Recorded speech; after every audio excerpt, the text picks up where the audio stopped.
So I'm going to explain today Sony 3D Experience, because that's very much priority for Sony for 2010 and for the future.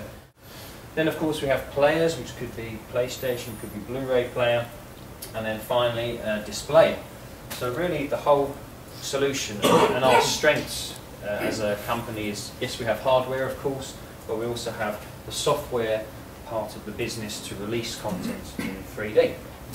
So you have all the different contents, movies, sports, games, films, live things, and then you can deliver it by broadcast, cable, satellite, terrestrial of course, much limited bandwidth, so it's quite hard even to broadcast HD content in most countries in Europe on terrestrial networks, let alone 3D content. We said we have two cameras recording left and right, and these two pictures are combined into a single image that the TV sees as an HD picture.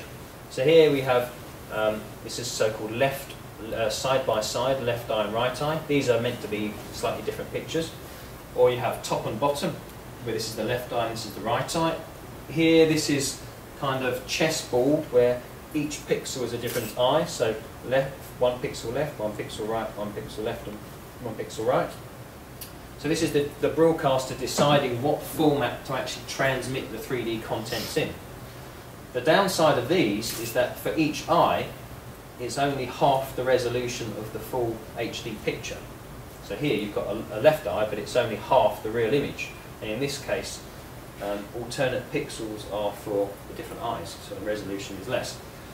So this is why we are using this frame by frame or frame sequential system, where you have one frame for the TV is the left eye, the next frame is the right, so on and so forth. Left, right, frame by frame. The benefit of this is you have full 1920 1080 resolution for one eye, and then full 1920 1080 resolution for the other eye. In this case, the eye that has the yellow lens on, it sees this yellow to be actually white. So in this case, the tusk of the mammoth is like this. And then on the other eye, the blue appears white, so in that case the tusk is something like this. And with the blue eye, this yellow seems kind of transparent. So you can imagine how you have two slightly different images, and your brain puts them together to give 3D. However, the quality is low, the brightness is not very good, and the colours are not great. So this is why Polarizer came along, and a year ago at CES we showed a prototype 46-inch LCD using Polarizer glasses. This has a special filter on the screen, and the picture is drawn interlaced, so the odd lines are one eye and the even lines are another eye. At the time, a year ago, it wasn't possible for LCD to use active shutter because response times were not fast enough for the panel. But now, thanks to 200 Hz, we have the capability to deliver full HD picture using shutter glasses. So this is the Polarizer system, where the right eye, the left eye even, is using 2, 4, 6 and 8, and the right eye is using lines 1, 3, 5 and 7. You don't need much sophistication apart from Polarizer glasses. They're quite cheap, however only half the resolution and quality. Whereby full HD, 3D using a sequential left eye, right eye system means that the picture that you see at any one time is the full 2 megapixels image for each eye, and that's the benefit of using higher frame rate and also a full HD picture. The only downside is the glasses are a bit more expensive than €2. So there we go. So why are we using 200 frames? And the reason for this is crosstalk, and crosstalk is where one eye sees part of the other eye by mistake. So imagine if the TV picture is progressive, so the picture is drawn from the top all the way down. However, if the refresh rate is not fast enough, that means that where on this picture the right eye's image is starting to be displayed, but you've still got some of the left eye in the picture, and then it's almost the full right eye and a little bit of left eye.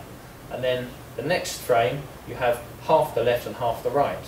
You never have one moment in time where you're only seeing one eye on the screen. The downside of this is that you will see a kind of a ghosting of an image, and the 3D won't be particularly sharp. So this is why with 200 Hz we have twice the refresh rate excuse me, and then we are waiting until the picture on the screen is 100% for one eye, in this case the right eye, and then for the glasses we open the shutter very quickly, and the right eye sees the full image. It doesn't see part of the left and part of the right, it only sees the whole right eye. And then you keep it all closed until the left eye is being fully displayed on the screen. Then you open the shutter again to give you full resolution for the left eye. So that's the benefit of the higher frame rate, that you only open the glasses when the picture is showing 100% for one eye and then 100% for the next eye, without any of this sort of half one, half left and half right being in the middle. The downside for that is that the glasses are off most of the time, because they're only opening, you know, for a short moment in time when the image is complete. So you could say the picture looks quite dark. How we counteract that excuse me, is to we have a function called LED boost, which means when the glasses are open, the backlight boosts brightness by about 30–40% to compensate overall for the glasses being closed for most of the time. And this will allow us to give almost the same brightness as if you're watching a 2D picture.